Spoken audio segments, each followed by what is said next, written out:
Pongso, tapi saya nggak pesen kopi ya, takut. Siu, ya, Aldi Siu, Aldi Siu. Wah, love-nya berjibun, ya. Tapi jangan cuman manis di depan, tapi pahit di belakang. Saya nggak suka itu ya. Aduh, Vicky Julianto. Kata-kata hari ini, Prof. Wah,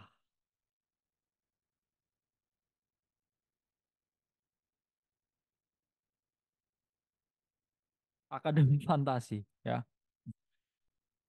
Kakak tujuh. Saya lam kenal saya Hans. Aduh, ya. Porto lagi merah, dia malah menikah. Kamu hanya bisa pasrah. Nah, itu ya. Pasrah is the only way. Kamu bisa ke depan dan melihat dunia bisa lebih cerah. Ya. Pasrah membuat dunia cerah. Hei, kalian. Sekte Mawar Layu. Ya. Seperti rambut saya ya. Layu.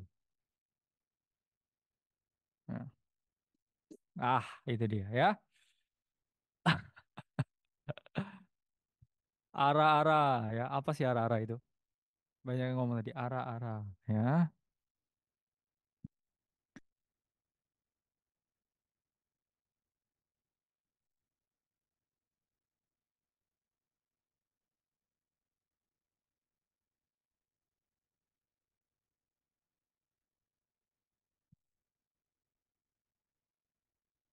2400. Webinar terakhir. Pamungkas. Webinar Pamungkas. I love you to the bone. Ya. Jadi, makin banyak ya.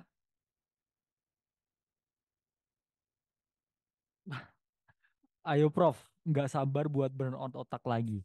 Biar terbiasa ya belajar sampai burnout. Waduh,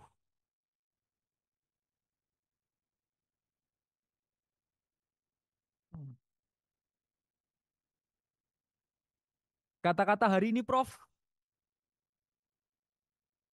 ya biasakanlah diri ya dengan luka. Karena dengan membiasakan diri dengan luka, kita bisa bergerak lebih baik.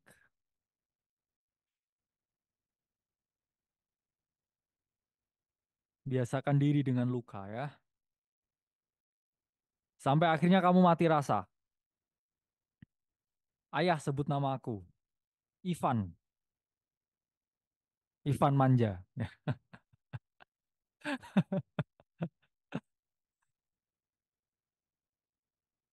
Ayah sebut namaku. Albert Franz Kevin Sihotang. Wah, adakah diskon kontrarian, Prof? Boleh.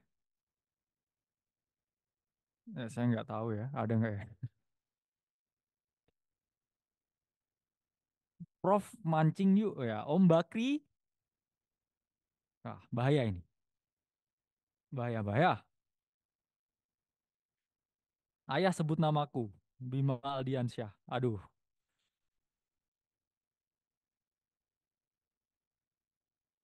Berproseslah sampai mentormu menjadi partnermu. Siap. Ya. Niko Mang Anggreni. Cewek ini ya tapi. Hati-hati ya. Partner apa ini ya. Saya udah menikah soalnya. Ah, itu dia. Aduh, ya, nunggu ngumpulin orang dulu ini ya. Kita kumpulin orang dulu.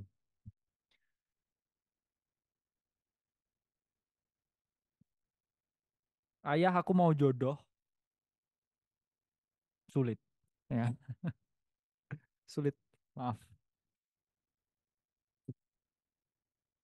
Istri nonton webinar nggak, Prof? Wah, nggak nonton kebetulan ya. Prof, sebut namaku. Hurbert. Sulit sekali ini namanya. Hurbert.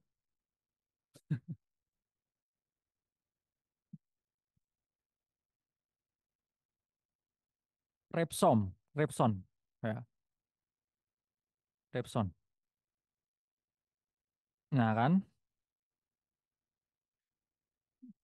mawar ungunya keluar nih ya.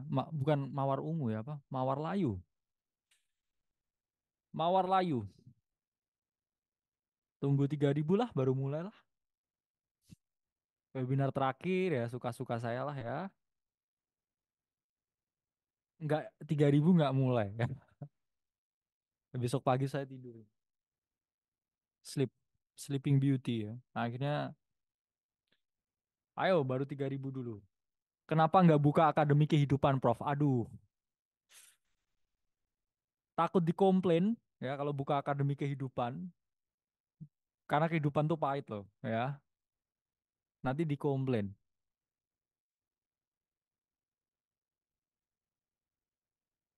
Saya mau baca komentar lucu deh, coba ya. Komentar yang paling lucu ya.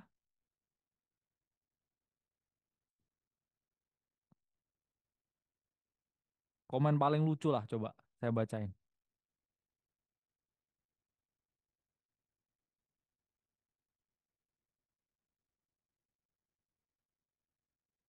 Komentar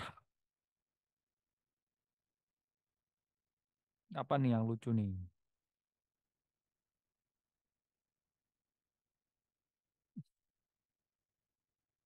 Coba gombal lah ya. Ada yang bisa gombal? Nggak ada ya. Sini kalah ya dengan saya. Kalah dengan mentor. Wow, 100 lagi ya.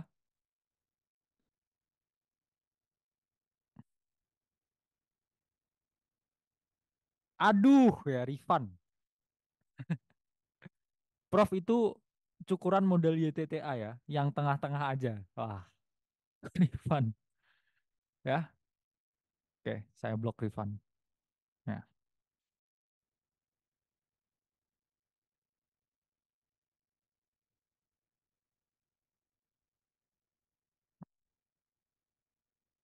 Aduh ya.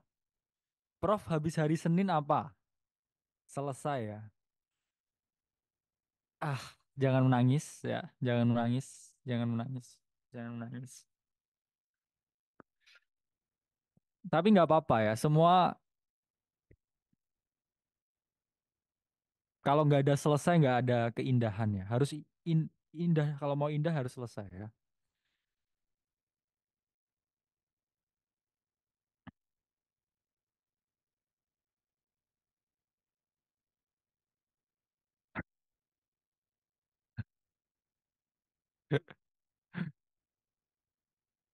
Kurang dikit lagi coy. 3.000 coy dimulai coy. Au ya. Hubunganku kayak harga manta, Prof. Turun terus. Ya. Mending turun daripada digoreng ya. Sedih aku. Ya, sedih.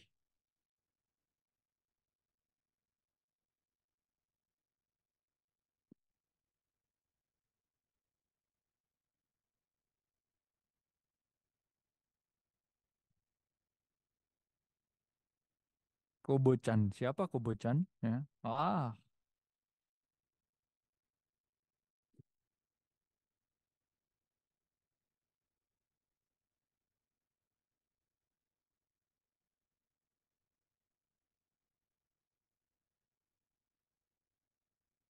wah, Sandi ini agak parah ya. Gak ada yang setia menemaniku ya, selain Prof. Muah, Sandi siapa ini ya? Sandi Sandoro.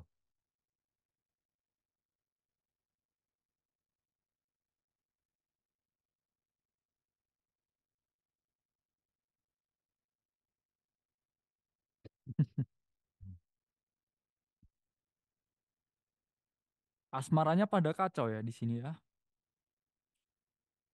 Prof ada niatan buku kumpulan quotes Kalimasada nggak? Nggak ya, karena bukan Firsa Bersari.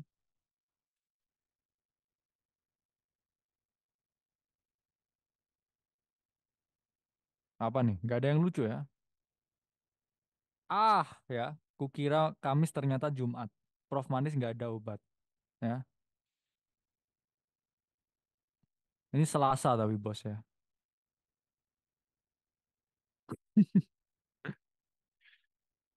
Oke, ya.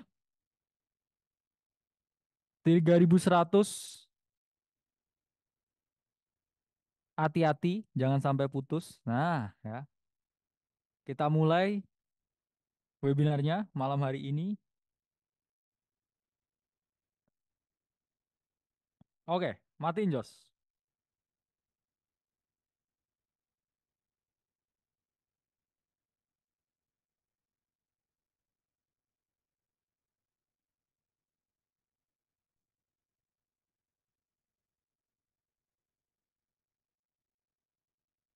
Oke, teman-teman, selamat datang, selamat malam di webinar terakhir.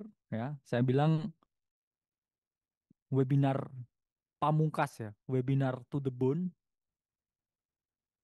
webinar I'm sorry. Ya, apalagi ya lagunya pamungkas ya. Lupa saya dua itu ya. Kenangan manis ya, tapi gak ada yang lebih manis daripada Porto yang hijau ya. Tapi Portonya ini merah, jadi kenangan suram ya. Kenangan suram di malam Selasa. Kita akan membahas portfolio allocation and portfolio management. Webinar ketujuh, CR7 Shoe. Oke ya, sebelumnya kita udah jelasin berbagai pendekatan research, terus juga cara transforming teman-teman ini punya brain, punya mentality, ya, punya hati untuk bisa siap di market. Bahkan kita ungkapkan gimana caranya melakukan market timing. Di webinar malam hari ini, kita akan secara spesifik ya membahas mengenai portfolio allocation and portfolio management. Karena ini pamungkas, ya, karena itu the bone, kita akan mempelajari ya beberapa hal yang mana portfolio management ini merupakan bagian paling penting di market. Karena ketika kita fail di manajemennya, kita di mindnya juga fail. Ya. Dua ini nggak ketemu, ya, hanya akan ada kesia-siaan. Menemukan dua hati ini sulit ya. Money management sama mind management. Sama-sama manajemennya ya. Sama-sama Piscesnya kadang nggak jodoh. Ya. Zodiak sama ya, tapi biasanya juga nggak bersatu. Ya. Jadi dua hal ini, mind management, money management, mind management, money management, two different things ya, yang saling tarik menarik ya, tenaga yang tarik menarik, seperti magnet, berbeda tapi saling tarik menarik. Ya. Jadi apa sih sebenarnya portfolio management (PM) ya, bukan paket malam ya. Saya ingat yang dulu sering paket malam ya di PB, main PB ya di warnet ya sama mie instan. Tapi itu dulu ya. Kita bahas sekarang PM-nya itu adalah portfolio management, yaitu adalah serangkaian kegiatan untuk mengatur portofolio dari segi aset yang dipilih, besaran alokasi aset, dan pertimbangan lain untuk mencapai tujuan portofolio dalam jangka pendek, menengah, dan panjang. Jadi kita harus define dulu tujuan kita di kripto. Baru setelah kita define, kita bisa lihat berapa sih portofolio kita. Kemudian di situ kita bisa ngatur alokasinya dan aset apa aja yang dipilih. Kalau misalkan, oke, saya pengen mempertahankan kekayaan, saya udah kaya, ya udah beli Bitcoin dan Ethereum. Ujung-ujungnya kelas 17 juta suruh beli Bitcoin. Ya memang, ya. Karena yang beli kelas 17 juta itu biasanya Bitcoinnya juga banyak. Ya, so take it the reality check. Tapi kalau di sini teman-teman mau spekulatif, saya mau kaya bang. Ya mungkin di sini bukan tempatnya. Mungkin kalau mau kaya ya ke ini yang bisa gandakan uang gitu. Tapi kalau teman-teman mau belajar untuk kaya, saya bilang belajar untuk kaya. Belum tentu kaya juga. Sama aja kayak saya belajar pengen ganteng, tapi bisa aja nggak ganteng-ganteng. Belajar pengen nyanyi, belajar supaya bisa nyanyi. Belum tentu kalau bisa nyanyi juga ya. Suara saya jelek. Jadi di sini belajar untuk bisa jadi kaya, tapi belum tentu kaya ya. Kalau kamu pengen kaya kerja, kaya sama dengan kerja. Investasi itu antara menjaga kekayaan atau melipat gandakan kekayaan ya. Menjaga atau melipat gandakan. Apakah saya bisa kaya di sini? Bisa. Kalau memang bantalanmu udah kuat. Bantalan apa, Bang? Saya tidur pakai guling. Enggak, bukan itu. Bukan bantal yang itu. Dalam artian kamu punya cukup uang, cukup dana, cukup portofolio untuk mempertahankan hidup. Ya. Jadi di sini teman-teman yang bocil, ya, yang sering diajak, ya, bocil kripto, ya, deretan orang yang susah dibilangi, ya, nomor tiga bocil kripto, ya. Itu kalian lebih longgar. Kenapa? Kalian bisa fokus di grow portofolio aja, tapi kalian secara biaya yang lain biasanya masih tinggal sama orang tua, which is fine. Sayangi your parents, ya. Tapi berbakti sama orang tua ya.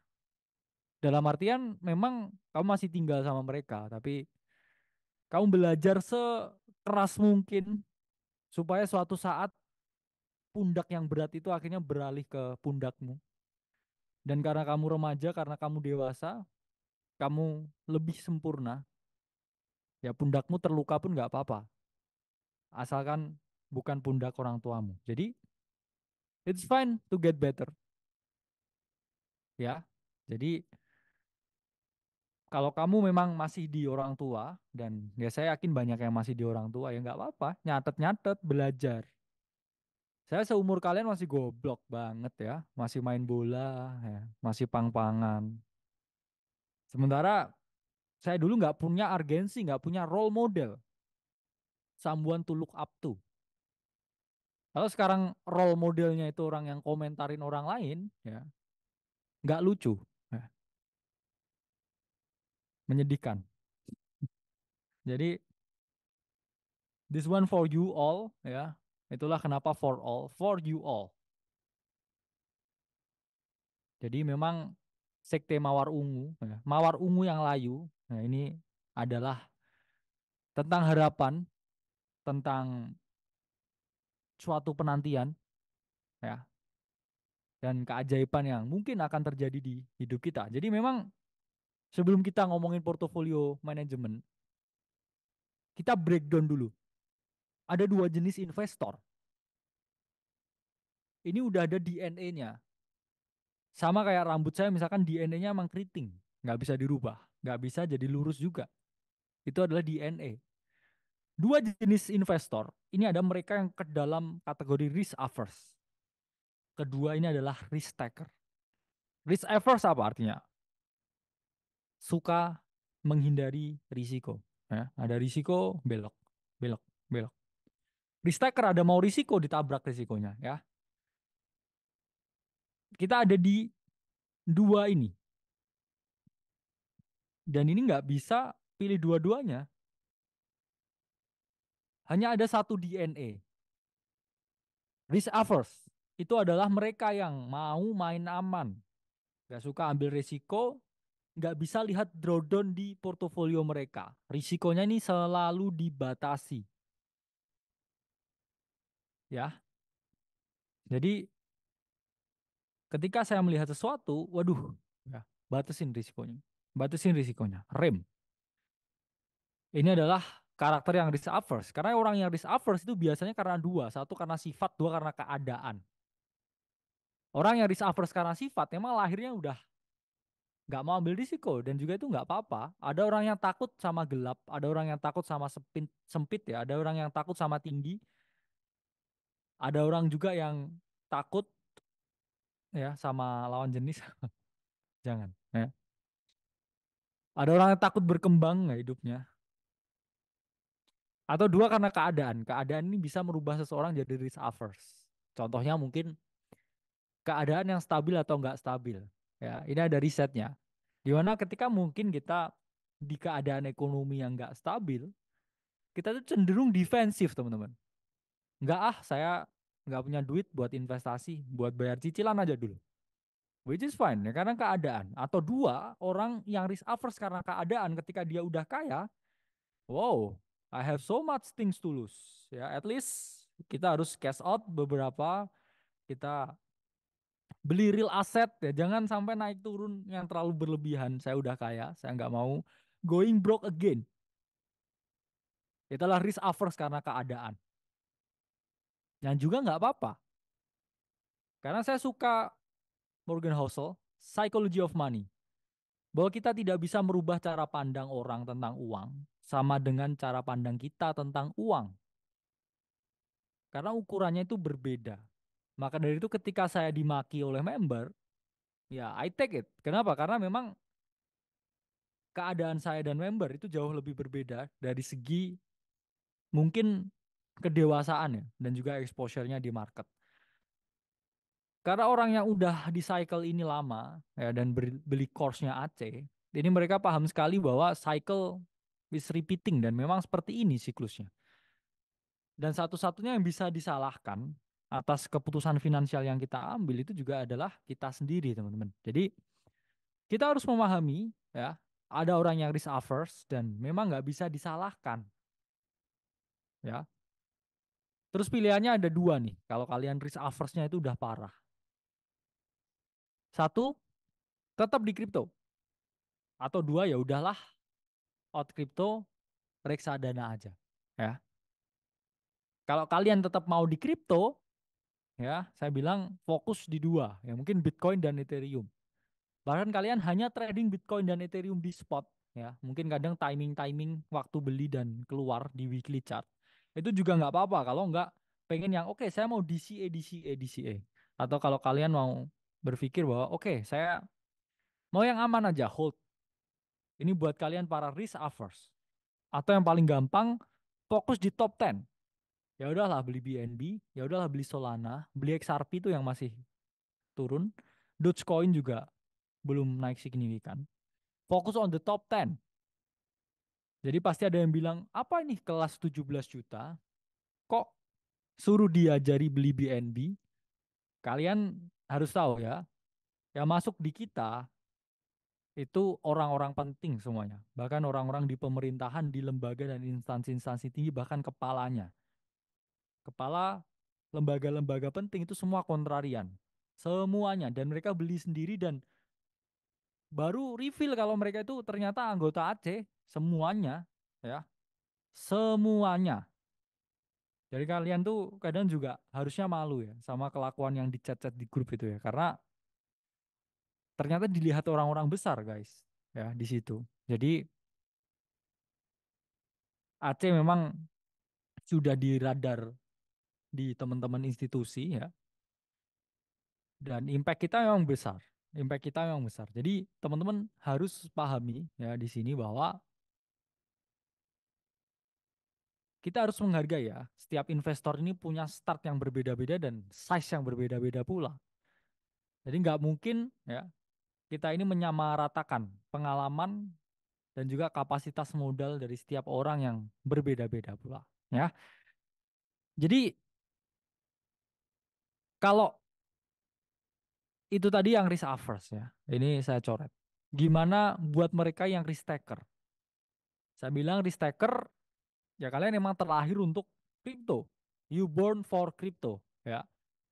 Mereka para risk taker ini memiliki kecenderungan yang sukses di market ini, ya. Naga, hijau, bersayap. Jadi ya seperti Bro Timothy, ya. Sangat risk taker, ya. Saya nggak tahu orang yang lebih risk taker, ya, daripada dia, ya. Sehingga ya 90% lebih nih ya net worth-nya di kripto ya dan ya itu jujur ya. Timothy Ronaldo lebih risk taker daripada saya. Saya tuh masih 50%, itu hampir 100% dia. Mungkin 100%, mungkin nggak punya fiat sama sekali. Ya, karena dua karakter orang yang berbeda ya. Dan itu nggak bisa disalahkan. If you want to be the dragon, ya, kalian harus nggak takut sama tinggi.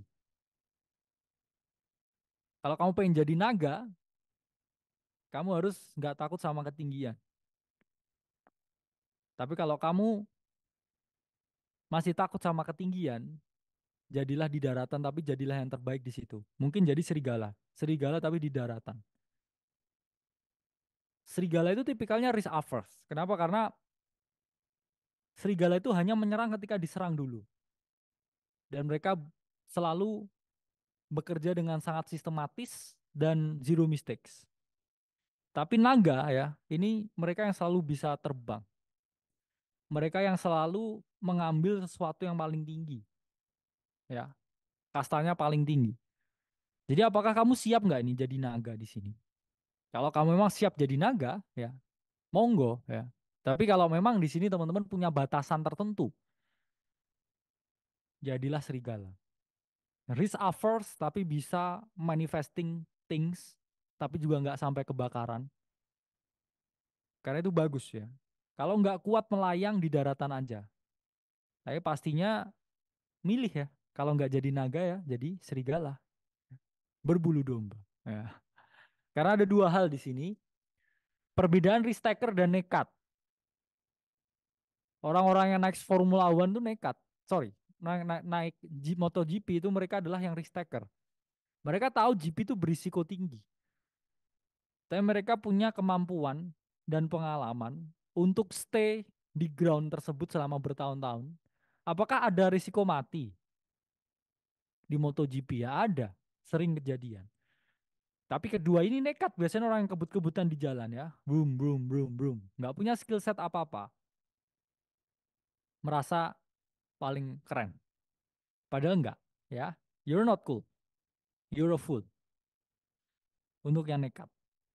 Karena ada beberapa trait yang membedakan mereka para risk taker dengan mereka para risiko ya. Risiko untuk society ini. Ya. Ada risk takers atau ada risiko untuk society. Ya. Mereka yang nekat-nekat ini risiko untuk community juga ya. Yang nekat-nekat ini terus sampai ke likuidasi ini risiko untuk AC juga ya. Jadi ada dua jenis spesimen di sini saya bilang ya. Satu mereka ini yang pro ya, yang satu lagi yang bro. Mereka yang pro ini selalu punya expertise, tahu apa yang dilakukan, tahu TA, tahu FA, tahu NA, tahu semuanya. Dan mereka tahu apa yang dilakukan, sehingga mereka siap menanggung risiko dengan apa yang dilakukan. Dan keempat biasanya ganteng ya, biasanya ganteng. Ya, mereka yang risk taker ini biasanya ganteng. Sementara ya, yang nekat ini biasanya ya baru sebulan ya di kripto, masuk AC-nya patungan ya. Kalau nggak dapat informasi dari grup yang leak ya, nggak resmi. Apa-apa salah saya ya. Dan jago ya bikin cerita sedih ya. Manipulatif dia, cerita sedih yang panjang itu. Ya, sekarang saya kangen sebenarnya diskusi itu kangen cerita sedih. Rindu cerita sendu ya. Karena hampir ya setiap hari itu ada cerita-cerita sendu ya. Jadi saya sampai rindu ya. Cerita apa ini ya? Yang inilah, yang itulah ya. Yang ketiban meteor lah ya. Yang rumahnya terbang lah ya. Kayak cerita-cerita itu kayak udah nggak ada lagi ya. Jadi saya akhir-akhir ini jadi kayak pikiran sangat clear ya untuk mengerjakan apapun. Ya saya kangen sebenarnya. Saya rindu cerita lucumu ya. Kirim di DM lah cerita-cerita lucumu ya. Nanti akan saya compile ya, saya buat blog ya. Kumpulan cerita bodoh namanya blognya. Kumpulan cerita bodoh.com. Ya, saya tampung semuanya di situ ya, tampung, tampung. Terlikuidasi ya di hari Senin ya judulnya ya. Terus kemudian ada lagi uang UKT untuk judi future. Nah, judulnya macam-macam ya, cerita-ceritanya. Ya.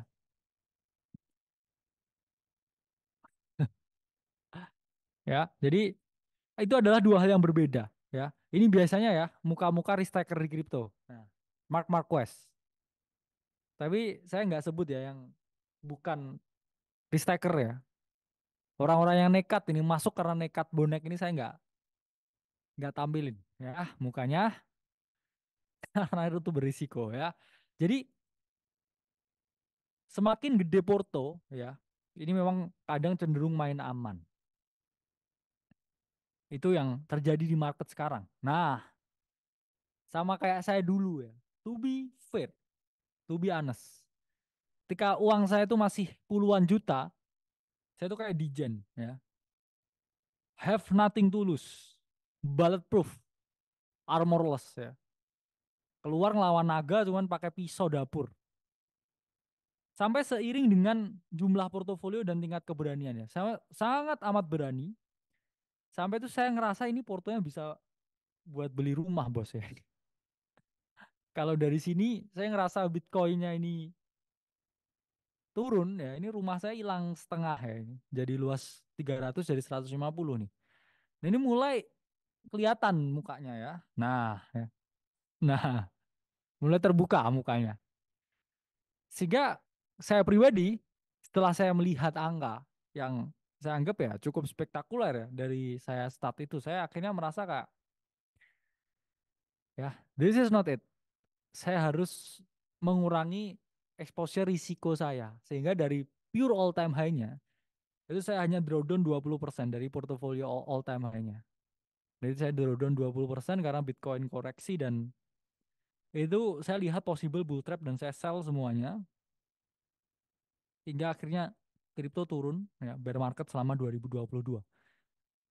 Jadi memang ada kaitan tingkat keberanian dan jumlah portofolio.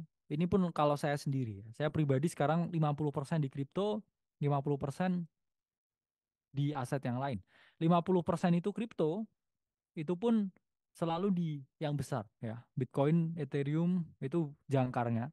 Yang lain-lain juga ada, yang portofolio khusus buat trading juga ada. Jadi di saya, jadi seiring bertingkatnya portofolio saya,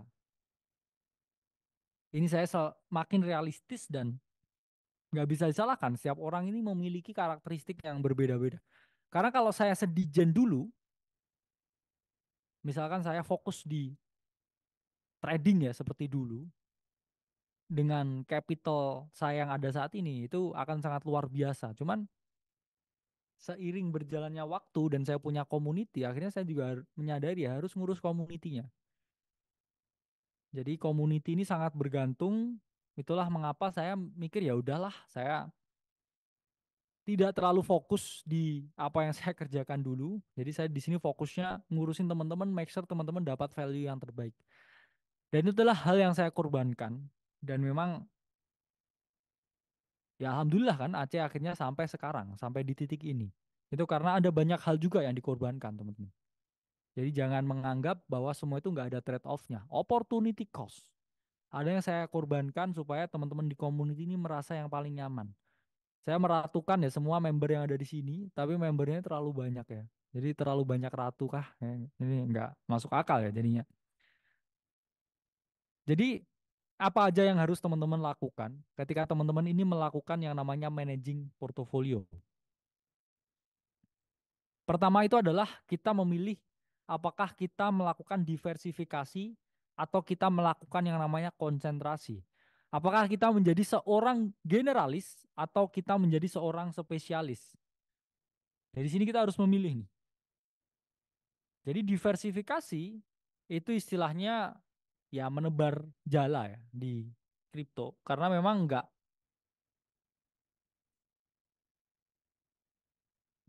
Oh ini bolpennya hilang ya. Ya udah pakai tangan aja ya. Karena memang kita harus menebar jala ya. Maksudnya apa sih menebar jala ini? Kita tuh nggak bisa expect telurnya itu selalu menetas dan bagus. Ada kalanya ya telurnya ini telur busuk ya. Misalkan dari segini, ini telurnya ini enak ya, mateng ya. Tapi juga ada telur busuk. Nah, teman-teman harus memahami ya. Selalu ada risiko. Risiko ini dapat telur busuk. Dan things happen in life, in investment. Itulah kenapa selalu ada momen di mana kita nggak bisa manifest beberapa hal di sini, ya. Dan Ini juga hal yang cukup wajar. Sehingga diversifikasi itu adalah kunci. Yang mana diversifikasi ini nggak hanya tentang beli beberapa koin. Tapi kita bagi termsnya diversification itu di 3 terms. Pertama itu adalah narrative diversification. Kedua itu adalah cap diversification. Dan ketiga ini adalah time diversification. Yang mana ya pertama kita ngomongin dulu naratif. Ya sesuai dengan naratif kalender yang kita ungkapkan.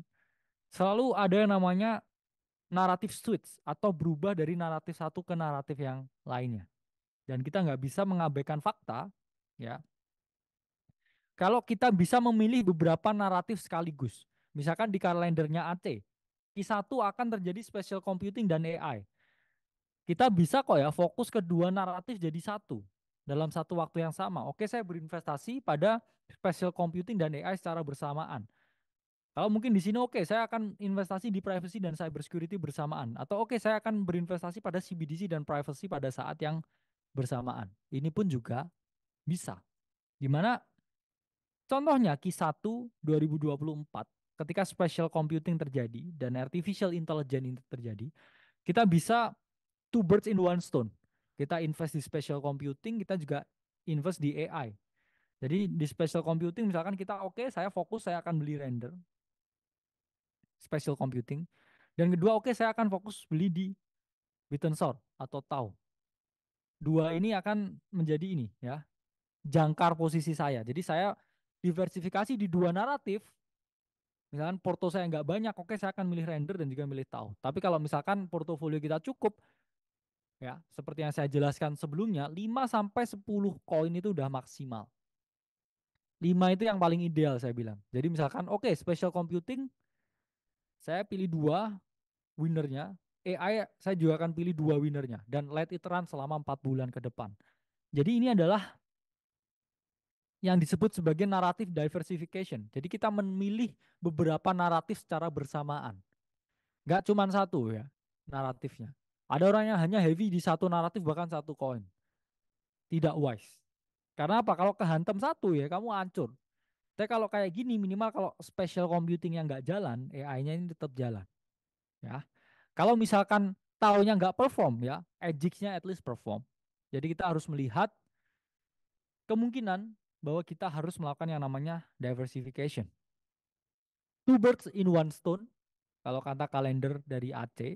Jadi selama kita melakukan narrative diversification ini masih make sense, ya ini bisa kita lakukan. Jadi kita harus melihat dua naratif jadi satu, ya. Jangan dipilih salah satu. Kalau bisa dua, kenapa nggak semuanya?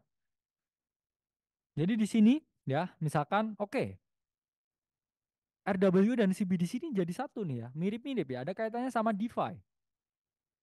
Sektornya DeFi. Naratifnya RWA sama CBDC. Bolehlah ya, saya pilih yang dua jadi satu, ya. Yang mana kita juga bisa cari alternatif ya beberapa koin yang dua jadi satu. Misalkan ini Hedera. Kita bisa berinvestasi di Hedera ya. Balik lagi bukan ajakan investasi, saya juga nggak invest di Hedera. Tapi Hedera ini adalah koin yang two in one. Dia narasi CBDC dan juga RWA di saat yang bersamaan.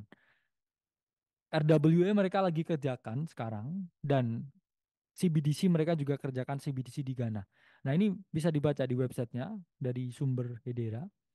Currency known as CBDC, Central Bank Digital Currency. Jadi memang RWA dan CBDC jadi satu di Hedera. Jadi sama aja kayak tadi di Q1, misalkan ada juga ya koin yang naratifnya itu AI dan juga spatial computing. Render itu juga spatial computing dan AI. Spatial computing dia ngambil dari marketnya Apple, AI ini dia ngambil dari beberapa networknya render ya atau unit prosesornya rendernya digunakan ya untuk rendering beberapa project AI. Jadi render ini memang dua naratif jadi satu sebenarnya. Ya, Depin juga masuk di sini. Jadi semakin banyak naratif, semakin banyak compatibility-nya project ini, dia akan semakin lebih menarik dibandingkan dengan project yang nggak kompak sama sekali ya, yang hanya satu compatible. Jadi kita harus melihat ya two birds in one stone. Contoh lagi juga KNT, sekarang emang lagi ke retrace di sini. Ini juga tokenisasi dan mengerjakan digital euro. Jadi teman-teman harus pahami ya, memang two birds in one stone. Dan ini pun juga menarik ya sebenarnya, karena memang kita melakukan yang namanya cap diversification. Ya ini nggak ada istilahnya. Kamu cari dimanapun. Ya ini saya yang buat istilahnya adalah cap diversification. Jadi kita naratif diversification yang ini. Ya. Jadi naratif diversification itu adalah kita mendiversifikasi narasinya. Ya. Jadi kalau bisa two birds in one stone, kenapa kita fokus ke satu naratif aja? Selanjutnya, ini adalah mengenai cap diversification. Jadi konsepnya ini berbeda ya. Strategi pagi siang sore. Kalau pagi siang sore ini kan kita merotasikan ya, low cap, medium cap, dan juga big cap. Tapi ya konsep itu sebenarnya mirip ya dengan konsep tiga Pokemon Evolution ya. Kalau kamu lihat Pokemon ya, maaf ya, saya ini pop culture-nya banyak sekali. Jadi selalu berevolusi jadi tiga kan Pokemon ini. Itu sama juga ya dengan low cap, medium cap, dan big cap di sini.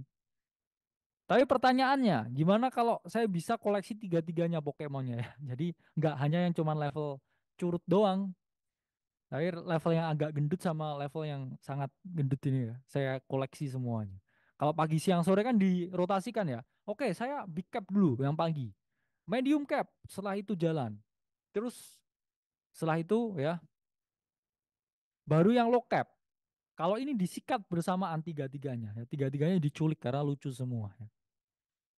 Ucul kalau kata anak sekarang ya, ucul, kalau lucu semua ya. Diculik semua Pokemon, diambil semuanya.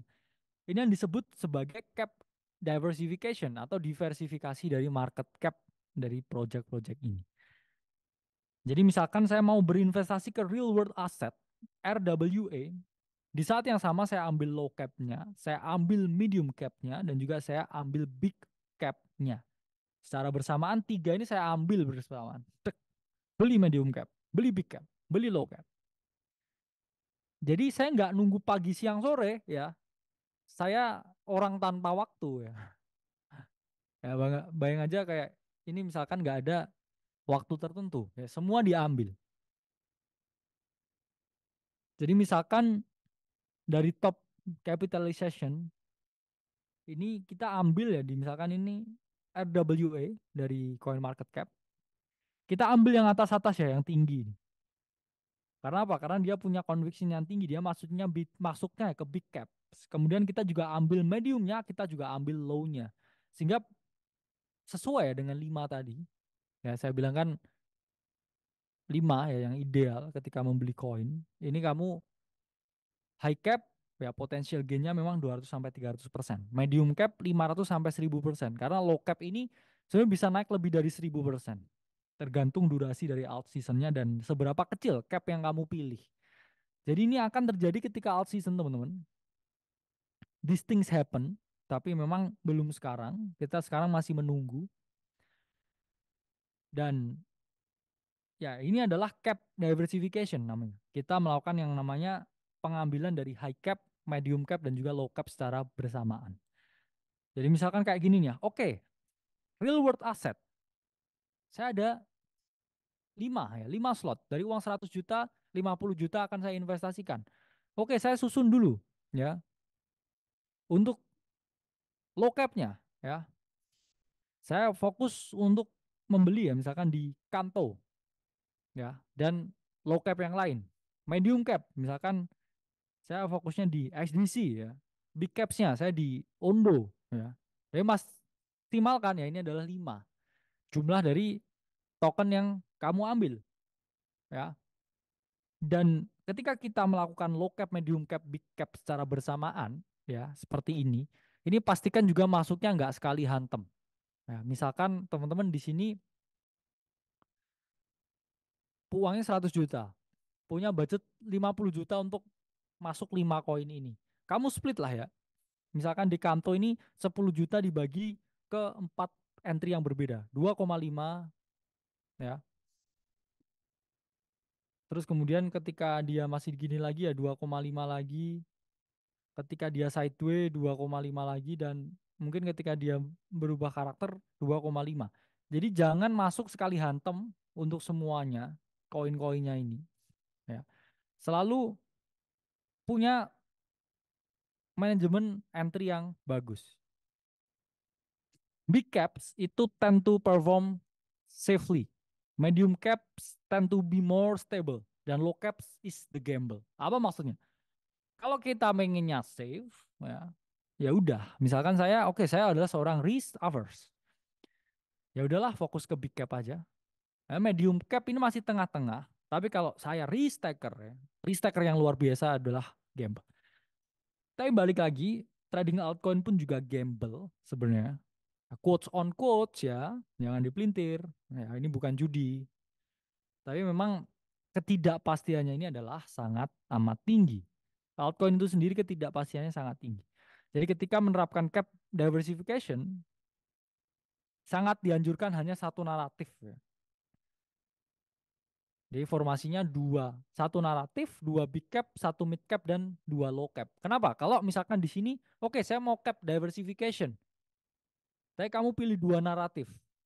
Ya ini berarti 5 ditambah 5, jadinya 10 naratif. 10 koin, maaf. Ini kan terlalu banyak, too much.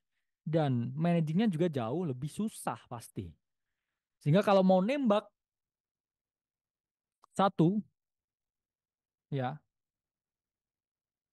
jadi kita harus pilih ya ke 5 koin. Ya. Karena ingat ya, prosentase risiko dan juga prosentase return ini paling moderate dan stable ini di 5 sampai 10 koin. Di bawah itu misalkan cuman investasi satu ya, risk to return-nya ini juga kurang apalagi kalau kita 10% di satu koin. Tapi kalau kita 100% ya, terus kemudian kita satu koin aja, wah risikonya ini sangat berbahaya ya. Jadi harus dipahami. Selanjutnya kita akan membahas time diversification.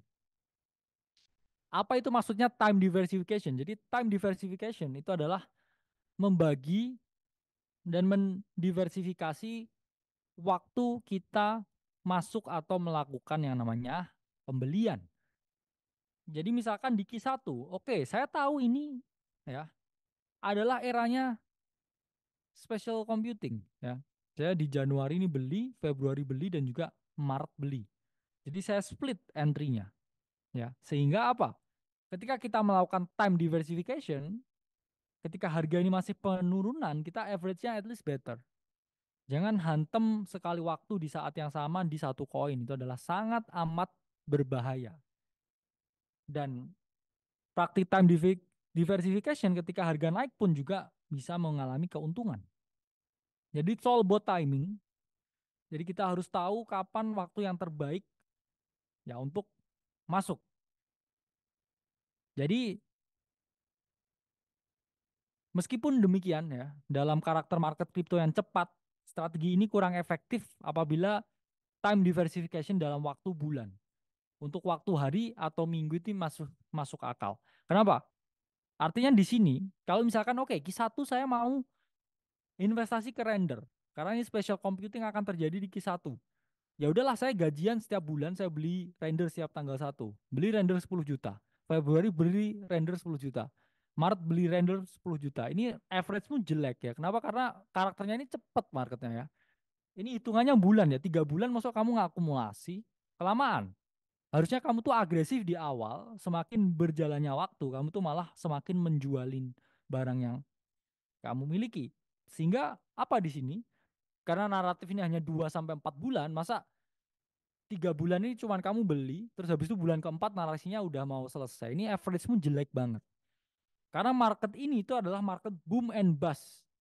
Jadi jangan kendor di awal. Kenceng di awal, kendor di akhir. Itu strateginya.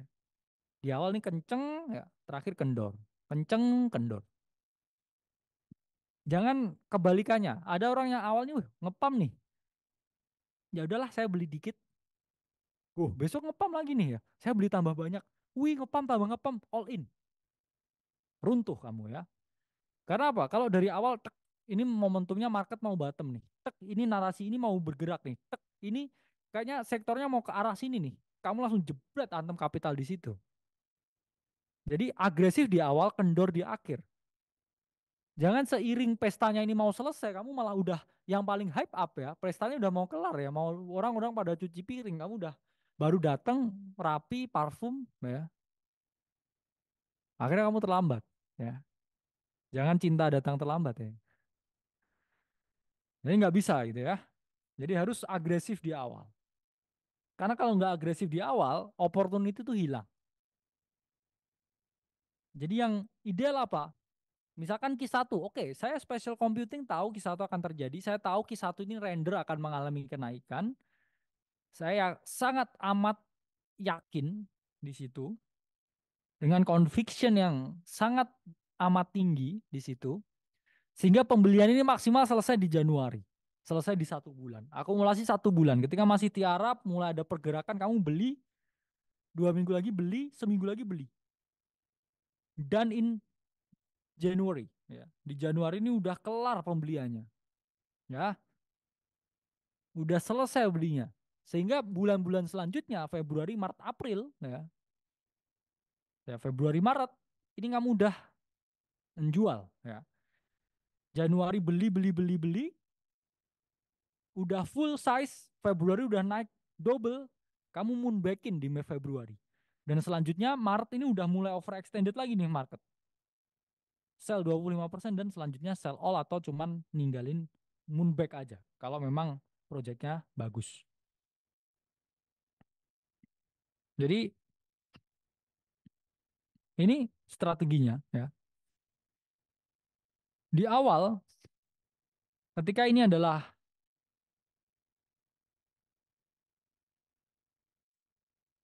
ini misalkan ya ini adalah Januari, Februari, ini adalah Maret. Ketika chartnya begini ya, kamu adalah beli sebanyak-banyaknya. Ketika Februari udah gini, kamu mulai jual setengah. Nah, ketika chartnya begini di Maret, kamu ini udah mulai cash out slowly, ya. Gimana di sini Januari, minggu pertama beli, ya. Minggu kedua beli, mau minggu keempat di sini beli. Kamu udah full pack nih di sini, ya. Atau mau ini beli lagi lah ya. Nah, Februari di sini ternyata udah bisa moonback, moonback. Terus kemudian ketika di sini ya, ya udah mulai ngurangin exposure-nya kan tadi udah dijual setengah ya, jual 25% lagi. Nah, ketika dia mau di sini antara kamu jual semuanya atau bener-bener jadi the ultimate moonback ya. Dari sini udah kamu biarkan sampai cycle topnya Bitcoin 2026. Nah, ini juga nggak apa-apa. Jadi ada chance ya apa yang naik ini akan naik lebih tinggi lagi. Memang probabilitasmu di sini ya. Either kamu memang mau jual semua atau ya udahlah biarin aja dulu. Oh, modal saya udah juga udah balik. Ya, nggak ada masalah. Kamu biarin berbulan-bulan sampai kemudian tahu-tahu di walletmu, aduh 10 ya dari sini ya. Often happens, terutama di market crypto ketika out season. Terus kita bahas gimana yang pakai strategi terkonsentrasi, ya. Nah, saya bilang dilarang ya untuk terkonsentrasi pada satu altcoin. Ya, turun turun turun tapi terus mantap ya. Mantap, mantap. Lama-lama mantap gitu ya. Semakin turun di sini ya. Ikannya digoreng di sini ya. Digoreng. Jadi teman-teman harus pahami ya ini biasanya cukup ideal untuk diterapkan di Bitcoin dan juga Ethereum. Kenapa? Karena ini big and safe play. Sekarang Ethereum jujur juga masih sangat safe play untuk teman-teman DCA ya. Very very safe play. Dan teori 60-40 klasik saya ungkapkan 60 saham, 40 obligasi, teorinya John Bogle. Ini 60-40-nya di kripto, ini 60 di Bitcoin, 40% ini adalah di Ethereum. Ya. Yang mana? Ya, cara logika ini Bitcoin dan Ethereum ini performanya akan jauh lebih bagus ya daripada beberapa meme coins ya, to be honest, dan itu pun juga akan bergerak duluan. Jadi kalau teman-teman bingung alokasinya di mana sekarang, Ethereum it's a good DCA time sekarang sampai akhir tahun 2026 ya. Jadi beli sekarang, kemarin sudah saya ingetin tentang market timing.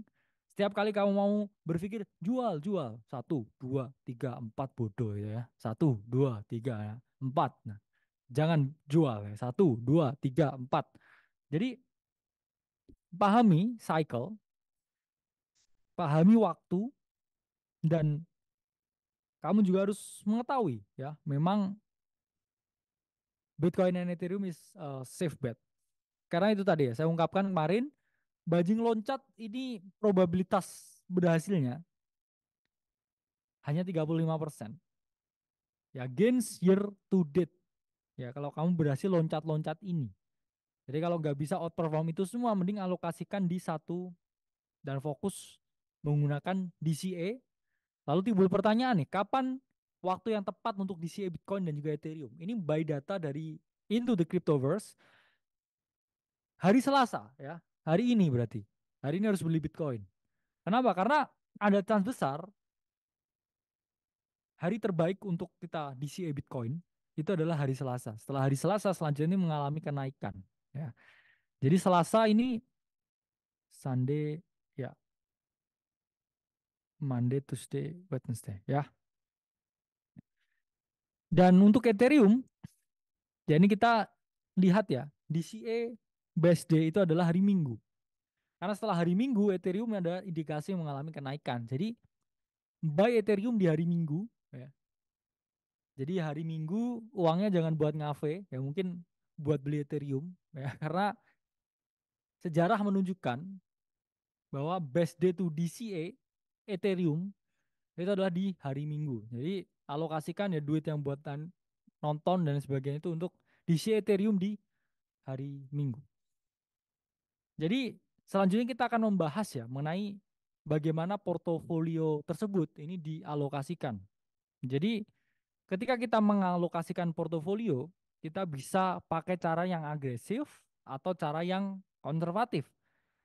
Jadi baik yang agresif maupun konservatif, keduanya ini sama-sama menerapkan 70-30 rules. Apa itu maksudnya 70-30 rules? Jadi untuk yang agresif ya, mereka ini memasukkan future di dalam portonya ini udah sangat agresif karena memang future ini sangat time sensitif dan risikonya ini sangat tinggi. Jadi mereka ini kalau 70-30 saya spot 30 future ini sudah tergolong agresif ya. Dan misalkan dalam ini ya jumlah portonya adalah 100 juta, ini alokasinya ini seperti apa, teman-teman? Ingat ya, kemarin udah saya jelaskan dan akan saya jelaskan lagi, akan saya jelaskan berkali-kali supaya yang baru join ini dengar, ingat ya, baru join lagi, dengar, ingat. Jadi maksimal jumlah koin yang dibeli itu 10% dari porto yang ada, 10% pun entry-nya di split 4 kali, dan 30%-nya yaitu adalah untuk jaga-jaga ketika market ini mengalami koreksi atau keadaan darurat. Dari risk per trade on future, jumlah idealnya yang dirisikokannya adalah 1%. Apabila modalnya 30 juta, sekali cut loss ini teman-teman maksimalnya adalah 300.000. Jadi nggak boleh lebih dari itu. Dan pahami ya penggunaan limit dan market order ya, pada future. Jadi ketahui dulu ya perbedaan limit order ya dan market order, di mana limit ya ini kita sesuai dengan harga yang kita kehendaki. Kalau market order ini hajar kanan, ya kita dikasih fee yang mahal karena nggak bantu ngisi likuiditas di order booknya punyanya exchange. Jadi ada tipikal yang limit, ada yang tipikal di hajar kanan atau market order, ya di mana ini memang preferensi orang ini berbeda-beda. Kemudian pilih dulu ya cross atau isolated, tergantung profil risiko, ya, tergantung yang paling penting juga sebenarnya position sizes-nya. Semuanya isolate atau cross kalau tetap 1% ini akan tetap aman. Selanjutnya pilih leverage ya, misalkan 10 kali leverage-nya atau lebih ya, tapi itu leverage itu juga cuma tools, yang paling penting itu adalah position sizes ya. Position sizes-nya ini harus benar. karena leverage ini cuma angka. Seperti yang saya jelaskan, leverage-nya 10x, tapi yang dirisikokan $100 ya. Sama aja $1.000 position size-nya. Apa bedanya dengan resiko 100x ya, tapi dia di situ memasukkan misalkan $10 ya. Itu juga sama-sama juga $1.000 sizes-nya. Jadi teman-teman harus pahami di sini. Atur portfolio sizes, ini saya yakin teman-teman udah paham. Dan atur stop loss dan target profit yang hard SL dan juga hard TP di awal. Jadi dari awal udah teman-teman udah jelaskan, udah tahu ya ketentuannya di mana saya stop loss dan juga di mana saya target profit. Dan maksimal position open ketika trading future dengan risiko 1% ini adalah 3 posisi. Karena ketika teman-teman digoyang ya oleh market, drawdown-nya ini sampai 3%. Dan ini akan memberikan efek yang cukup damage-nya parah ya ke portofolio teman-teman. Kalau teman-teman ini tradingnya future. Drawdown 3% ya, ini juga akan berpengaruh ke dalam teman-teman punya portofolio. Dan ingat ya, rules-nya only one entry dan never ever average down. Karena ketika terjadi loss streak ya, kekalahan 2 kali berturut-turut, ini teman-teman harus istirahat sejenak dan kembali lagi ketika sudah siap. Jadi memaksa keadaan akan membuat semakin lebih buruk. Kalau teman-teman loss sekali ya dan confidence-nya ini udah belum balik, istirahat dulu ya, take a deep breath, kemudian jalan-jalan, lihat sekitar. Dan nanti setelah teman-teman ini udah merasa oke ya, karena ini semua ini tentang psikologi. Kalau teman-teman udah merasa fine, merasa good, ya teman-teman ada di keadaan yang trade-nya ini akan baik ya. Quality trade ini akan sangat baik. Tapi kalau teman-teman ini mentalnya udah down, ya teman-teman akan merasa tidak percaya diri sehingga pasti ya akan close posisi, akan tidak tenang dengan posisinya. Jadi mood itu juga akan sangat berpengaruh ya terhadap kita punya performance trading. Nah, maksimal open position dan juga risk per trade ini juga berpengaruh ya terhadap berapa banyak yang harus dirisikokan ya. Di mana ini ada beberapa skenario ya. Ini dari buku CFG yang saya bagikan gratis ya ke teman-teman. Di mana teman-teman ini bisa aja jadi profesional tertentu di misalkan kerja di instansi tertentu ya, kerja di institusi tertentu dan teman-teman ini nggak bisa terus-terusan lihat market, tapi pengen teman-teman ini dapat keuntungan di sini. Jadi teman-teman tetap bisa menggunakan risk per trade 1%. Kalau misalkan sekali ke stop loss, ini teman-teman minus 1% dari akun future-nya atau minus 1 R, ini oke. Terus kemudian mungkin ya trading akurasinya bagus karena bull market dan sebagainya, ini 70%. Dan kemudian risk to reward-nya ini mungkin teman-teman mau 1:3 ya, yang ideal, yang standar. Dan jumlah trade yang di trade misalkan hanya 5 kali seminggu, ya. Sabtu Minggu pengen libur sama keluarga. Ya, ini bisa ya. Berarti dalam 1 bulan ini 5 kali 4 ini adalah 20 trade. Kurang lebih 20 trade. Jadi harus trading 20 kali sebulan. Sehingga winning trade-nya berapa? Dari akurasi 70%. Ini winningnya 14. Dan 30% yang kalah ini 6. Sehingga accounts gain ini adalah 36%. Dari mana ini ngitungnya? Ya dari 3 dikalikan winning trades. Habis itu dikurangi 6. Ya. Jadi teman-teman harus memahami ya, ini 42 kurangi 6, jadi 36% atau 36 R. Ini adalah skenario yang A. Misalkan teman-teman di sini adalah seorang profesional dan juga pengen trading harian. Dan selanjutnya ini skenario B. Misalkan teman-teman ini adalah murid ya di kampus tertentu ya punya banyak waktu. Ini risk per trade-nya bisa lebih agresif. Kenapa? Mungkin duitnya masih dari orang tua sehingga ya agak nekat-nekat dikit lah, nggak apa-apa ya, 2% per trade. Trading akurasinya 70% nih ya, karena juga jago. Risk to rewardnya 1:2 karena dia pengen trade-nya nih jauh lebih banyak. Nah ini trade yang di trade ini seminggu ini 10 kali ya. Bahkan di hari Sabtu Minggu pun karena ada waktu ya pelajar ya yang masih kuliah. Ini kan waktunya banyak sekali nih pasti. Jadi mereka bisa trade ya sampai 40 trade dalam 1 bulan. Dan kemudian winning trade-nya ini dia 28 kali. ya, karena 70% dikali 40 trade. Dan losing trade ini adalah 30% dari 40 trade ini, yaitu adalah 12 trade. Jadi accounts gain ini bisa sampai naik 88% atau 88 R. Saya tahu yang komen di Testi ya kadang, Bang ini saya akun future saya alhamdulillah sebulan naik double. Ya saya tahu kamu punya banyak waktu untuk trading. Ya, kamu pasti antara mahasiswa kalau enggak anak-anak yang magang yang mana bisa mantengin HP terus dan trading terus. It's fine. Tapi balik lagi teman-teman itu nggak applicable buat beberapa orang. Ada juga ya beberapa orang ini yang tipikalnya memang kalau di skenario yang pertama gimana ya harus kerja jadi manajer jadi HRD. Nggak mungkin ya apa melototi future terus yang ada kita malah dimarahin bosnya dan kerja kita tidak maksimal malah kita bisa kehilangan pekerjaan yang malah itu sebenarnya fixed income yang jelas pasti dapatnya. Jadi harus dipahami ya skenario yang agresif ini mungkin juga belum cocok bagi kita dan mungkin yang skenario C ya ini adalah living for trading crypto bro ya. Ini yang cuman trading terus ya tiap hari join ke komunitas ya nongkrong ke sini nongkrong ke situ cuman trading mulu ya kerjaannya. Risk per trade bahkan bisa sampai 5% atau 5R ya. Jadi sekali trading berapa cut lossnya 5%? Waduh ya. Ada yang seperti ini. Trading akurasi 60% karena memang trading terus ya. Ingat ya posibilitasnya kalau teman-teman trading terus ya. Ini juga posibilitas untuk salah juga tinggi. Risk to reward 1 banding 1,5 ya. Hampir mirip bener-bener scalping model-model yang memang kayak roulette gitu ya mainnya. 1,5 ya. Cetek ngepam dikit, out. Cetek ya. Turun dikit langsung udah ke stop loss. Dan ini teman-teman harus trade ya, 30 trade seminggu.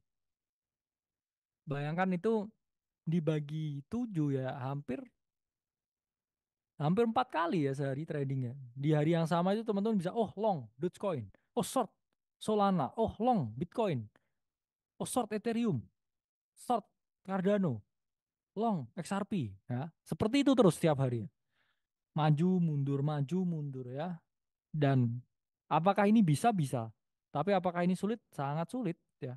Orang-orang yang di leaderboard ini melakukan hal ini dengan capital mereka yang sangat besar karena banyak juga saya kenal yang di leaderboard ya, di Bybit. Jadi mereka melakukan hal seperti ini. Jadi mereka itu benar-benar cuma tinggal di apartemen ya, di Jen ya. Terus kemudian makan semua order di apartemen dan dari pagi sampai malam ini cuma trading ya. Dan itu dia biasanya ini long short terus. Setiap hari ini long short terus biasanya. Jadi bahkan biasanya ini nggak ada bias harian ya, adanya bias jam-jaman. Dan ini pun juga nggak masalah ketika teman-teman bisa menerapkan. Tapi apakah mungkin ya 72 trade menang sebulan ketika teman-teman ini trade 30 kali? Ya bisa. Tapi losing trade-nya bisa sampai 48, hampir 50 kali. Karena ini yang berat. Karena apa? Karena mungkin kita bisa gain portofolionya ketika menang. Tapi kita juga harus melihat kita itu ada yang namanya losing trades atau losing days of trading. Yang mana mungkin 48 lulus ini satu hari terjadi berturut-turut ya. Bayangkan kamu tiba-tiba satu hari ini ngelong Bitcoin ke stop loss, terus nge-short Ethereum ke stop loss, nge-short Dogecoin ke stop loss, terus terakhir ngecoba ngelong XRP ke stop loss di hari yang sama. Empat ini salah semua sehari. Apakah kamu besok punya confidence yang sama untuk lihat HP, terus trading di market? Jawabannya adalah sangat sulit. Karena manusia ini egonya tinggi. Dan yang membuat future trading ini sulit bukan hanya ngelihatin PNL, tapi ngelihatin PNL yang udah di close merah. Ini akan menghancurkan confidence kamu sampai ke inti bumi. Dan untuk bangkit lagi dari confidence-nya, besok lihat setup yang sama, kamu tahu itu akan berhasil, tapi kamu nggak punya guts untuk mengeksekusi. Dalam artian, kamu udah kehilangan. Kamu udah kalah duluan sebelum perang. Ya, mentalmu udah kena. Dan ketika mentalmu kena, kamu paksa pun sulit. Karena orang ini nggak suka lihat PNL merah, ya. Kecuali capitalmu gede banget dan itu emang 1% dari capitalmu dan ya wes lah ya pengen berisiko di situ. Ini ada chance kamu gain account ini sampai 300% atau 300 R. Jadi memang Ya ada chances 300%. Ya, ketika kamu ini jadi kripto, Bro. 5% risiko, ya, 60% trading akurasi. Tapi ingat ya, 30 trade seminggu. Bayangkan 30 trade seminggu, 120 trade seminggu. Itu benar-benar bukan trading for living ya, itu living for trading ya. Setiap hari adalah trade terus ya. Apakah mungkin? Mungkin. Apakah ada yang seperti ini? Banyak. Tapi nggak semua bisa melakukan. Dan saya bilang ya, jangan ada kecenderungan untuk hedge atau buka posisi trading bersamaan, long dan short bersamaan, itu hanya akan menggali kuburanmu sendiri. Karena misalkan seperti ini ya, kamu long, tapi dia ini terlalu tinggi, ya. Kamu buat kesalahan di sini, market turun, di sini PNL-mu negatif pasti. Ya, ketika di sini negatif PNL, kamu udah panik. Terus ketika di sini apa short aja ya? Ya udahlah aku short. Terus kamu buka posisi short di sini. Terus ketika ini ditarik lagi, ini negatif ya. Kamu bayangkan menahan dua posisi yang negatif. Longnya negatif, shortnya juga negatif. Terus habis itu harganya cuma chopping-chopping di sini. Lu mati ya langsung di sini ya. Ya, longnya di sini ya turun ke di sini negatif ya. Terus di sini ngefomo short ya. Diangkat dikit. Di sini langsung negatif semua ya. Longnya negatif, shortnya negatif, bingung. Akhirnya apa ketika bingung? Di close semuanya. Di close semuanya. Kalau enggak mungkin punya bias salah satu ya. Oke, saya yakin ya akan naik. Saya double down shortnya. Ya, saya over trading, saya revenge trading. Di sini shortnya saya X2 posisinya. Apa yang terjadi ngepam, ya. Kamu di ini udah ke likuidasi posisimu dan ini akhirnya untung nih. Longnya ini akhirnya untung. Tapi untungnya masih nggak sebanding dengan shortnya yang udah posisinya terlalu gede. Jadi di sini teman-teman harus pahami, hedging is a losing game. Kecuali hedging yang benar, itu ya udah lah. Misalkan punya posisi Bitcoin, punya posisi altcoin yang ini di hold dalam jangka panjang, nggak apa-apa lah. Saya mau short for fun atau short ini karena ada ekspektasi market turun, tapi saya dalam jangka pendek nggak akan menjual spot position saya. Jadi spot position saya ini akan saya hold lama banget ya. Jadi ya udahlah, nggak apa-apa. Saya melakukan yang namanya hedge, tapi bukan hedge-nya di perpetual. Sangat berbahaya. Di platform yang sama, di perpetual ngelong dan nge-short bersamaan itu sangat berbahaya, apalagi dengan margin semuanya. Kecuali kalau oke, saya beli koin di spot prof. Ini saya akan hold 4 bulan ke depan. Kalau enggak ini saya punya core posisi 30% saya di Bitcoin prof. Spot. Tapi saya yakin kayaknya 2 hari ini Bitcoin ada kemungkinan koreksi. Apakah saya boleh untuk short ya? Itu boleh jawabannya. Karena itu masuknya itu bukan hedging. Itu masuknya ya ada satu akun spot, satu akun derivatif. Satu akun investasi, satu akun trading. Itu nggak ada hubungannya biasnya dengan akunmu yang utama. Let it run. Let it run akunmu yang utama dan yang di sini ya. Ini baru biasnya berubah-ubah setiap hari. Sama aja saya punya Bitcoin saya anggap sebagai aset. Ya saya tinggal sebagai aset jangka panjang. Tapi kalau ini saya long, ini short, ini long, ini short. Nah, masalah ya. Biasnya berbeda. Nah, selanjutnya untuk yang konservatif ya ini bisa ya untuk alokasi yang lain, misalkan 70% spot, ya 30%-nya mungkin 10% meme, NFT, ya ini saya malas sebut ya, digoreng ya. Padahal nggak ada yang against ini ya, saya hanya mau nuruti ya keinginan para member. Ya, para member silahkan cari sendiri ya, karena ini basically mudah ya. Hanya membutuhkan memang ini, greening hard.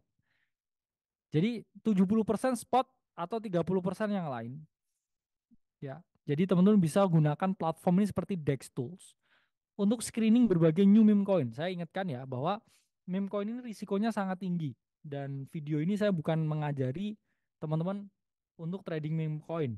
Meme coin itu adalah market player versus player. Apa artinya? Yang beli di sini akan jauh lebih untung daripada yang beli di sini. Dan yang beli di sini akan jauh lebih untung daripada yang beli di sini. Jadi ini tentang seperti ini, ya.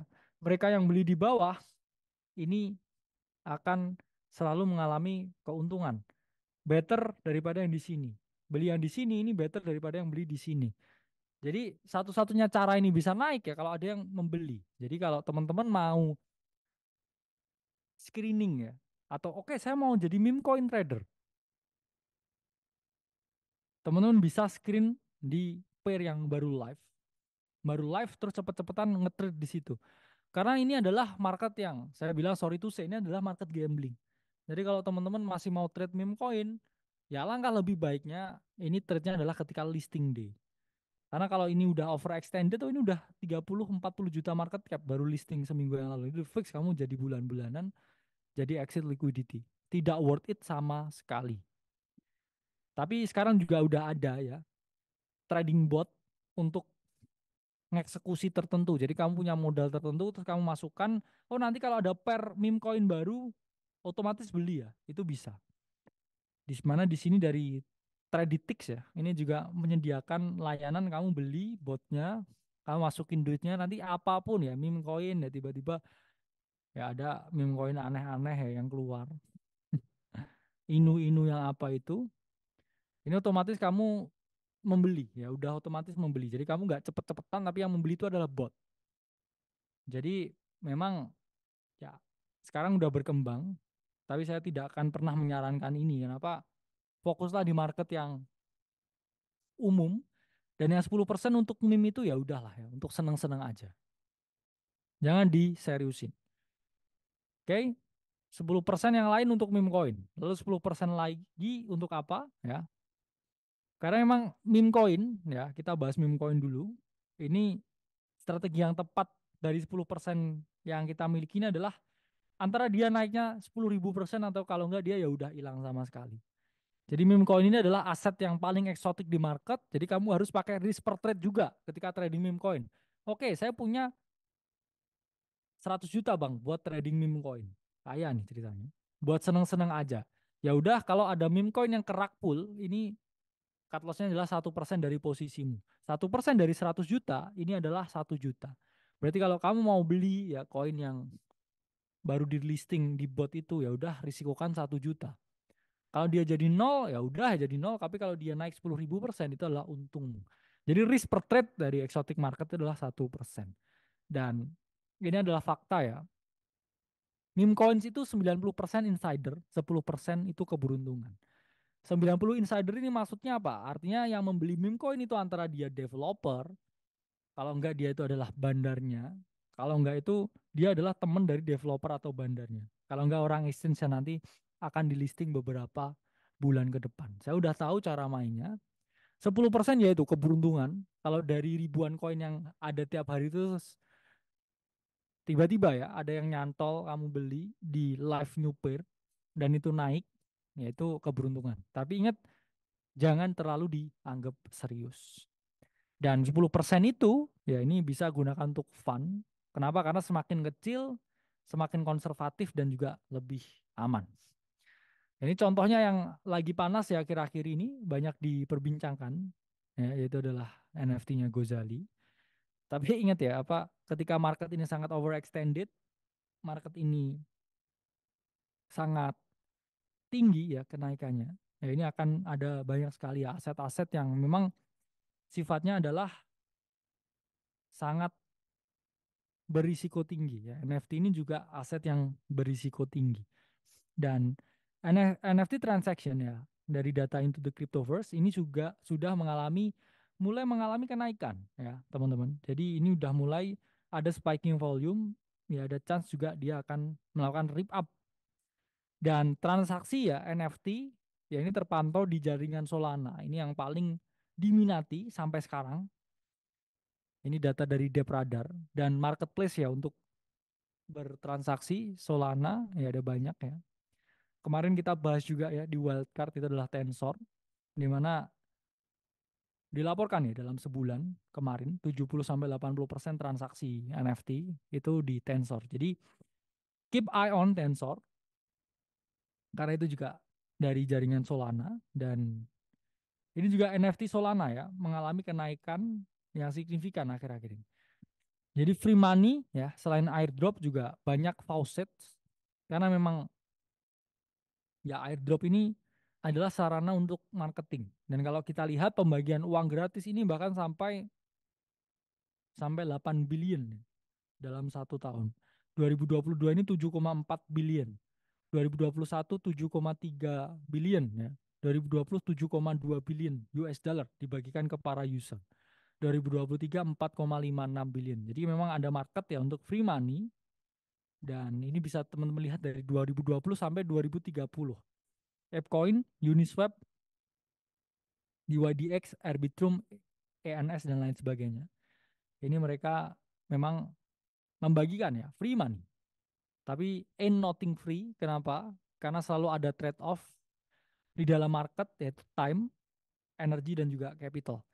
Ketiga hal ini juga akan membentuk yang namanya uncertainty ya. Time, energy, and capital means uncertainty.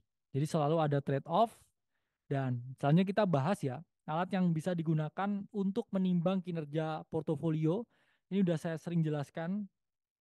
Crypto wallet, Dex Screener, portfolio tracker buat teman-teman yang baru masuk ya di sini. Ini adalah alat-alatnya dan kemudian bisa pakai CoinGecko, Arkham Intelligent dan CoinGlass. Ya, CoinGecko ini untuk basic crypto data, Arkham Intelligent ini untuk teman-teman ya melihat inflow dan outflow dan CoinGlass ini untuk melihat likuidasi. Dan kita perlu apa sih sebenarnya lihat dari portfolio tracker? Di sini kita akan melihat apa yang namanya kecenderungan pergerakan harga. Karena biasanya para trader yang bagus ini portofolionya tracknya ini akan seperti ini. Oke, menang, kalah. Oke, menang, menang, menang, terus ada kalah dikit. Besok menang, menang, menang lagi ada kalah dikit. Menang, menang, menang lagi. Tapi kalau holder ini nggak ada kecenderungan. Tiba-tiba drop karena perang, terus habis itu naik lagi. Kalau trader, nah ini biasanya kita bisa melihat, oh ternyata saya ketika kalah ini saya di hari tertentu. Ya udah saya nggak akan trade di hari itu lagi. Ketika kalah ini marketnya keadaannya sedang seperti ini. Oh ketika kalah ini saya tradingnya ini jam segini. Nah, ini bisa teman-teman analisa ya.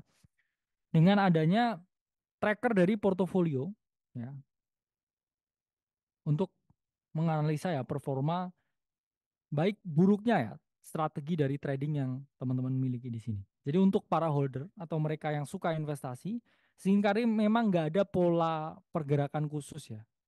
Dan portfolio management dan allocation ini memiliki tingkat pengaruh yang besar pada keberhasilan.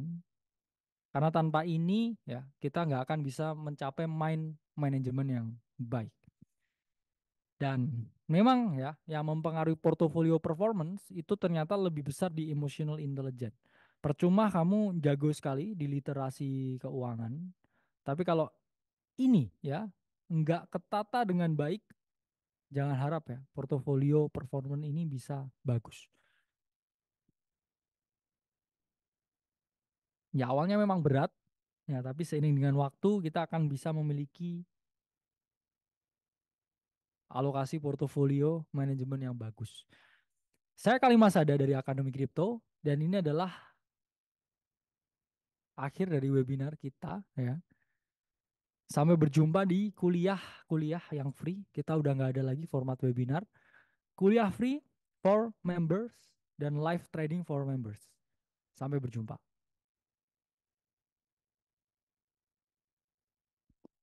Oke ya. Ya, habis ini kuliah ya kita. Soon enough. Kan saya kasih ya jadwal dan webinar dan juga live trading dan juga PDF trading. Thank you very much ya guys semuanya. 7 hari ini sangat melelahkan ya. Tapi selelah-lelahnya ya. Kita semua semoga hasilnya ya. Semoga lelah jadi lilah ya. Aduh, ya. The holder manta, hold manta. Saya masih punya manta. Yang jangan di hold mantan ya. Cut loss mantan, hold manta. Sampai jumpa ya. Semoga 7 hari ini ya banyak manfaat supaya kita bisa bertemu lagi di kuliah. Akhir kata apa ya? Apa ya ini? Ya, semoga bermanfaat semuanya yang kita sampaikan. Jauh dari kata sempurna, tapi selalu mencoba menjadi lebih baik. Kalau nggak bisa lebih baik, minimal jadi seorang yang bertanggung jawab dan mempertanggungjawabkan ya apa yang dikatakan di sini semuanya. Semoga ilmunya barokah ya guys. Semoga bermanfaat untuk kita semua ya. Kita akan ketemu lagi di live trading. Kita akan ketemu lagi ya ketika kita kuliah ya. Formatnya akan seperti ini. 1 jam 2 kali seminggu atau lebih. Setnya juga belakangnya nggak seperti ini. Setnya seperti yang the student ya yang saya ungkapkan. Seperti ini ya. Ini apa lagi ini ya? Evan Brian Fendi. Terima kasih Bapak, sebut namaku please. Evan.